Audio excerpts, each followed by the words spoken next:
చిన్నగా లేదు కదా కొండ శిల్వ. భారత రైల్వేలా ఎప్పటికీ మనుషులే ప్రయాణాలు చేస్తారా?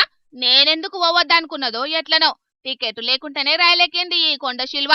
టీటీ సారు చూడనట్టున్నాడు గాని జనాల కంట్ల పడ్డది. ఇక ఎంబటే రైల్వే ఎమర్జెన్సీ నెంబర్ కు ఫోన్లు కలిపిండ్రు. చెన్నై నుంచి హౌరాకు పోతున్న హౌరా ఎక్స్ప్రెస్ రైలులా మనుషులను ఒడివెట్టి ఆగం చేసే పైతాను పాకులాడుతుందని చెప్పిండ్రు. ఇక ఎంబటే రైలు నాపిండ్రు. ఫారెస్టోళ్లు రైల్వే పోలీసోళ్ళు వచ్చి టికెట్లు లేకుండా ప్రయాణం చేస్తున్న కొండన్నను సంచిలేసుకుని బందీను చేసిండ్రు. అడవిలో ఇడిచిపెట్టి హాయిగా తిరగమని శిక్ష చేసిండ్రు. స్టేషన్లో ఎలకల కోసం వచ్చి తొవ్వదప్పి రైలెక్కిందో లేకుంటే ట్రైన్ జర్నీ ఎట్లుంటుందో చూద్దామనిపించిందో తెలియదు గాని ప్యాసింజర్ల కండ్ల పడేటాలకు కొండ శిల్వ ప్లాన్ ఫెయిల్ అయింది. అర్ధాంతరంగా దిగిపోవాల్సి వచ్చింది.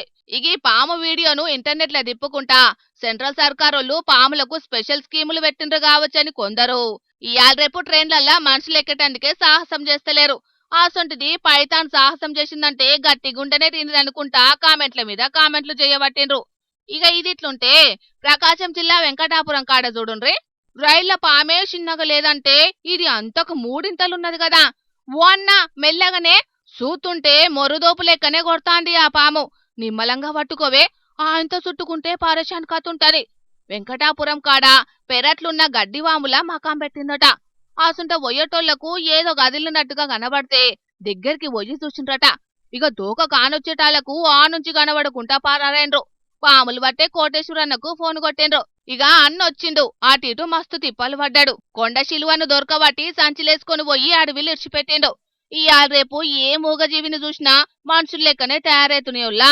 బతుకు తెరువు కోసం పల్లెలను ఇడ్చి పట్నానికి పయనమైనట్టు జీవాలు కూడా పచ్చటి వనాన్ని ఇడ్చి కాంక్రీటు జంగల్లోకొస్తున్నాయి. జనాలు అసలుకే వానలు బగ్గా పడ్డాయి కాబట్టి ఏమన్నా చిత్తడి ఉన్న కాడ జర్రంతా పాయలంగా ఉండుండ్రి. ఏ సందులేముంటదో తెలియదు కాబట్టి జర చూసుకుంటాం ఎట్లుండ్రి, సరేనా?